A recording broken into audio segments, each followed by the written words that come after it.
Oh, no, let's go. All right. Hey, good morning. Tom here. Flip anything. A little water right here. Um, so, you know how I always like to make these videos when I'm when I'm doing something else. Anyways, I actually felt sick last night and I feel like I got food poisoning. So I'm recovering. I'm actually sitting in a jacuzzi right now. I'm over at my girlfriend's house, and starting to feel better. But I've been trying to get some some content out here for you guys, and I've been busy. I really, like I said, I got a mother with Alzheimer's. She's been calling me actually, and not very happy this morning. She's having some issues. She'll probably interrupt this video before long, and but anyhow, what I wanted to get to is the key to making money is really the main thing is you just got to have some basics, some basic fundamentals like, save money. If you spend like there's no tomorrow, then there's just not going to be any money tomorrow is what's going to happen. Other things are, people, they do the same. They keep their bad habits. They get in the way. When you keep doing something that gets in the way of getting you where you want to get, then you got to change that behavior, right? And so some people, they'll, whatever, they'll spend their money, they'll go to the sports bar after work every day, and there ain't no money there. There ain't no money at the sports bar. All you're gonna do is drink and waste some time and have some laughs, and but that ain't gonna help you. That ain't gonna help you get ahead. So you got to change your behavior. One thing, fortunately, I've never really been stricken to feel like I have to drink. And fortunately, I don't care for sports. I own a sports bar, and I never watch sports. Played them, but I didn't watch them. So, save your money.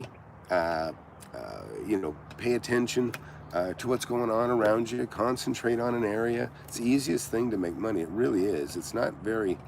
it's really pretty easy. And I say easy, it takes a discipline, and like I say, so, you put money away. I like to say invest, so you put some money aside to invest.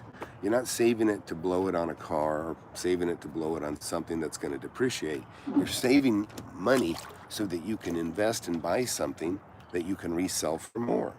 And like I say, I'm not opposed to, I love real estate, and that's where the big money is, and that's what I've been doing for many, many years now. But at the same time, if you have a car, or it could be a piece of jewelry or something that you're looking for that you need or you're going to buy, maybe you'll find a second one that's also a great deal, and you buy them both and you sell one and you make some money. Maybe it'll pay for both, for the one you bought at a good deal, and the second one will, you'll resell at a profit, and it'll put a dent in the other to paying it off. These are just basic things, but you got to kind of examine your life and what you do. I always say, write down your goals. Like today, I got some things I need to get done today. Those will be written down this morning. I've got some of those written down from yesterday as things I wanted to get done tomorrow. And always write down things to get done and get these things off your plate so they don't come back and haunt you. Procrastinating, putting stuff off. I mean, that's probably one of the things that robs people the most, because a lot of times things you put off get worse and take more time to handle later on than if you just nip it in the bud right now. So I don't know if anybody's working on any deals or anything. I actually have two things I've got offers I've made on,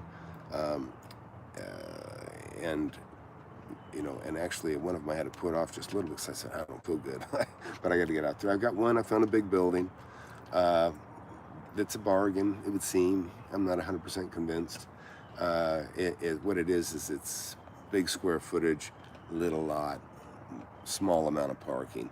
That's really bad, because I have other properties like that, but parking's a real problem. People need a place to park. You need it for customers, and not everybody has a warehouse and just needs a big building with just a couple of forklift drivers. And that does happen, but that's not the situation. Also, this property is not on the what I like. I always tell you that the best property, in my opinion, commercially especially, is property that's on the going home side of the road, because people have time to stop on the way home. to buy things and, dry cleaning and pick up their kids if it's a daycare. Of course, daycare is an exception because it can be on the other side of the road and you drop your kids off on the way to work.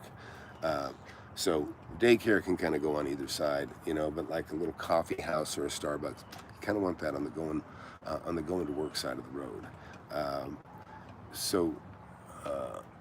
What do you got here? Let's see. Oh, thanks, TC. Anyways, so I've got another property that's interesting. It's a piece of land. It's not. It should be commercial, but it's currently not commercial, and I see potential there. Of course, the seller's a little bit impatient, and he wants more than the property's worth in its currently zoned status. And so what I'm saying is, look, give me 60 days, and let me spend a little money researching. And basically, this is where you go down to the city and you talk to the powers that be, and you get a feel for how they feel about rezoning. And then, you have an idea, you want to zone it for commercial, or you maybe want to zone it to put an office building, that sort of thing. And you want to get their temperature as to how they feel about that change being done. And then that'll give you confidence, or it'll wipe out your confidence that it can be done. And so that's what I'm asking. I'm saying, hey, look, give me 60 days, and I'll probably have it rezoned by then. Are well underway. What happens is the hierarchy is you go down there and you talk to council. Ultimately passes stuff like that. The council says, okay, we'll rezone it commercial from residential to commercial. But before you get there, you take it to staff, the council's staff, because staff advises council. A lot of council members don't know what the hell's going on, and they just do what their staff tells them to do, which is kind of good and bad. I like a little more savvy person on the council, but see, when you give the council members money, even a little donation, it's always a good idea to do that, by the way, just because sometimes you might need their ear, and it's just a fact. When you're a donor, you get their ear quicker. They'll listen to you, and and they will too, even if you don't. I've approached council people and said, hey, look, I got to have you look at this. People I've never given money to, but at the same time, if I have given them money, I remind them that they said I'd have their ear if I did support them. So I'm looking for reciprocal support. So that's it. I don't know, is anybody working on anything? Is anybody trying to put anything together? Or anybody have any of these challenges? Can you relate to some of these things about saving money and things getting in the way, or maybe you have some bad habits that cost you money, or and like I say, that can be a lot of things. That can be just opting to play games instead of work overtime. All I can tell you is a little bit of sacrifice goes a long ways. You sacrifice a little in the beginning, save that money to invest, and once you create that little seed capital, I'm telling you, it could be $1,000. It's relative to your situation. You buy something for $1,000 and resell it for $2,000 or $1,500. Now you got $1,500, but don't blow the money. Just keep buying, and try to use all that money every time you buy, because you'll make more money. If you try to make 50% or 100% every time you make a purchase, then you'll, and it is possible, it's totally possible, but you can even make much more than that. One time I bought a device, that's one of my videos too, you'll see it, it's a screen projector for plays. When you go to a play, they'll make a kind of a mock background, and a lot of times that's lights that shine on the back wall behind the play that's going on, and it might look like there's rain, or it might look like there's snow, or it might look like there's lightning, or dreary, or maybe it's bright and sunny looking. So I found a machine like that. I can't remember what the thing was called, but I actually went to an auction, and I saw this really nice box, really nice, shipping, not really like a box that you would ship, but it was like a suitcase, but for machinery or for equipment. And I thought, I got to see what this is. So I'm digging around, I'm looking, and I see these parts and mechanical things, and I'm going, well, this is interesting. And it was well made. I didn't know what the hell it was, but I got the model number and looked up, and then I looked it up, and I go, oh, you know what this is? It's a screen projector for backgrounds. And I bid $250 on that thing. Well, it's a $13,000 item, and this thing was probably 5 years old, but they really hadn't changed. They really hadn't changed. They still use them the same way they always have. And uh, I'll go back to that question in a second. But anyways, so I made an offer of $13,000. It was a blind auction. I got it, and the first thing I did is I called the local theater, and I said, "Hey, you guys want one of these things?" I said, and I put it together and I made it work, and they said, "Yeah, we've been wanting one, but we don't have a budget for it." And they've been looking at new ones for $13,000. I said, "Well, how about I say this one for $3,000?" And so they bought it. And so, I made, whatever, 27, probably $2,500. If I figure a little time in driving, it was auction was an hour away. But those are the kinds of things that you can do. And like I said, that's a 1,000%. That's $300 turned into 3,000. And I was already a wealthy guy when I did that. It's just, hey, it's $300. I'm not doing anything. I'm always looking at real estate, but I would find actually, as not so much right now because I got kids and things, and I got my mom with Alzheimer's and other stuff keeping me busy. But even when I was younger, it was kind of fun to, make a little $300 investment, and even if I just doubled it to $600, I'd be happy with that.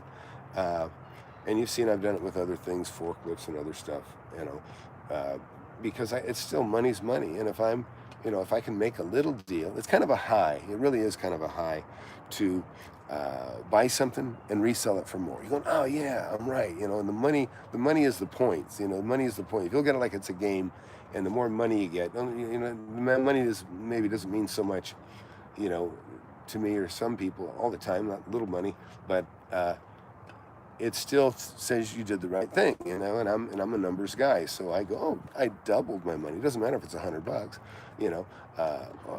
that's great. And but just think in those terms that try to look at everything, and just try to have your numbers on, that when you see things that are for sale, or you see things that might be for sale or could be for sale, ask, say, hey, you want to sell that? And especially if you have some knowledge and you know what things are worth, then you'll know what to offer. But basically, I want to get back to those fundamentals, which is basically, save money, don't, put it away to invest. Don't do things that eat up precious time that could be used to find deals. And and some of you can just examine yourselves and realize that, oh, you know what, I am doing stuff that isn't productive, that isn't making me money, and that's what you should do. So let's see, I gotta scroll up here. Somebody wrote, let's see, are you waiting for a market correction? No, I'm not waiting for market correction. I never do, guys. My whole deal is, my purchase is made, or my profit is made the day I buy it, basically. In other words, if it's worth 50, it may be a down market. Maybe this is worth $50,000. Well, I'm not going to pay more than 30 for it if it's worth 50. Now, in an up market, that might be worth 100. Well, if it's worth 100, I'm not going to pay more than $60,000, $70,000 for it. It's relative to what it's worth today. That's what you have to consider. Is you don't wait. There's no reason to wait. I tell everybody, don't wait. What are you waiting for? There's profits made every day. It doesn't matter if you're in a down market or an up market, as long as what you're buying is worth more. These things don't just drop overnight unless there's some really devastating news. But in general, and even then, you've got a window to boom off it, whatever you got, and.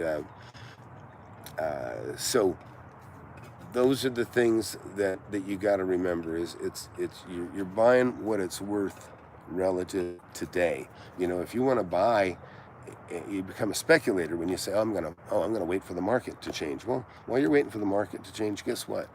People may be buying up property, and maybe you're wrong. Maybe the value's going to go up, and you're sitting there, wasting time, missing deals. So just don't wait for anything. There's just no reason to. Just, if you want to be really safe, and I'm a pretty safe guy, generally when I buy stuff, I buy it to sell it. So as soon as I buy it, I know I can sell it. And like right now, I actually had, in fact, a few doors down from me right now, I've got furniture all over the yard of a house that these people basically abandoned. They gave me no notice and moved out. They had some hardships, but anyhow, they bailed.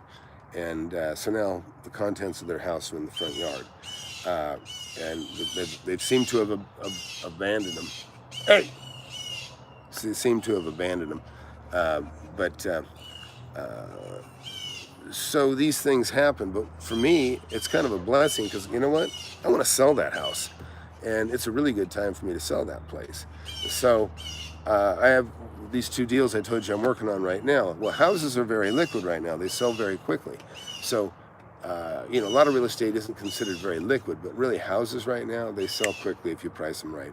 So, this is a $300,000. This actually was a 3-day deal. If you look at the 3-day deal, we're talking about the 3-day deal. Anyways, that 3-day deal, again, I can probably sell it very quickly for right about $300,000, and that's more than enough to put down and buy this $800,000 property that I want to buy. That's meets the 25% threshold, and bank will loan me the rest very quickly. And/or I have another property I want to buy for $400,000, and I'll just pay cash because with that I'll have the money. I'll have the difference. So what I'm saying is by accumulating and buying these assets, you're going to make money. And if the market, when you get to a point where you actually can hold a lot of real estate and you can weather a market going down, because a lot of times, rent's coming in. If I have, hundreds of thousands of dollars a year in income, or $1 million a year in income, whatever, just from rentals, well, even if the market goes down, as long as those rentals aren't subject to people vacating, but maybe they're just like me, everybody's got to have a place to live. People go to work, people work, I have businesses. Businesses suffer sometimes, but they stay open. You still have your business, you still get by. You're not making as good a profit. So you'll judge for yourself when you're in a position to hold. But like I say, when you're at the beginning stages, you don't ever want to buy an asset that can come back and bite you. Or, even if you buy like a big chunk of land, those are really painful to hold. I've got a property I showed you guys. I think it's the one where I say, I don't know, 50,000 to 5.5 million. There was a little, that was 1,000 to 5.5 million. There was a little, that was a piece of land I bought a long time ago. And, the taxes on that thing were $30,000 a year, and it was a vacant piece of land. Stuff like that is tough to hold sometimes. So, but buy it relative to what it's worth today, and just sell it. A buddy of mine told me a long time ago, no, I don't limit myself to anything. That's all about, the question was, do you limit yourself to how much property you hold? It's relative to debt. If a lot of property has debt associated with, like a lot of times stuff if I buy with 25% down, that's stuff that I want to kind of flip right away, probably, but it depends. If I'm buying $1 million property and it's worth $1.5 million, well, and I put 25% down, well, really, it's 50% paid for relative to the market at that moment. So it's not a problem holding on to it, hanging on to it. And somebody wrote another question here.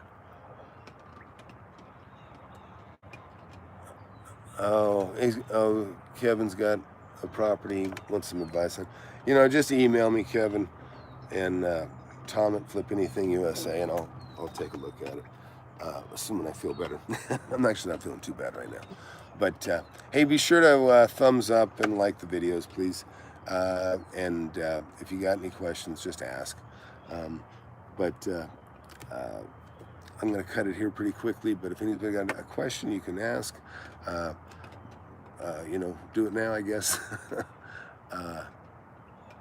Okay, cool. Thanks, Kevin. Like I said, don't wait for anything. I've made a lot of videos, guys, and there's the one that stands out to me is, when the gal told me, I called her and I said, hey, you know what, I'll take it. She told me the week before she'd sell me this beach house for $250,000. and I hesitated a week. It was an hour's drive away, and I was driving by, and her son actually stuck his head out the window and said, "Hey, don't buy the one next door that's got the for sale sign, buy this one." And this one didn't have a for sale sign on it. And I called her, talked to her, basically kind of made it. She was right to the point. Let's make a deal. And she was going to carry a note. Everything was doable. But I didn't quite know the market just yet. And I was figuring it out. And I hesitated. And then I go, "Oh man, this is a great deal. This thing's worth, $400 or $500." And called her back a week later. And I said, "Hey, look, I'm ready. I want to go ahead and buy it. Can I come up and sign the paperwork, bring you a check?" And she said, she didn't respond with anything. She just said, she goes, "He who waits gets left at the starting gate." And as soon as she said that, my heart sunk. And she went on to tell me that a real estate agent had called her the following week and told her that if he couldn't sell it for $420,000, that he would buy it himself. And so I was history. And that's how that ended. But so don't hesitate. Just get out there and start making some money. And start looking at deals. And it doesn't matter if you think the economy is going to get better or worse in the future. Just buy it relative to what the market will bear today, and you'll be able to flip it and make your money. So anyways, that's it. I'm going to go, guys and gals. So FlipAnythingUSA. Be sure to share, subscribe, and like. Thanks a lot.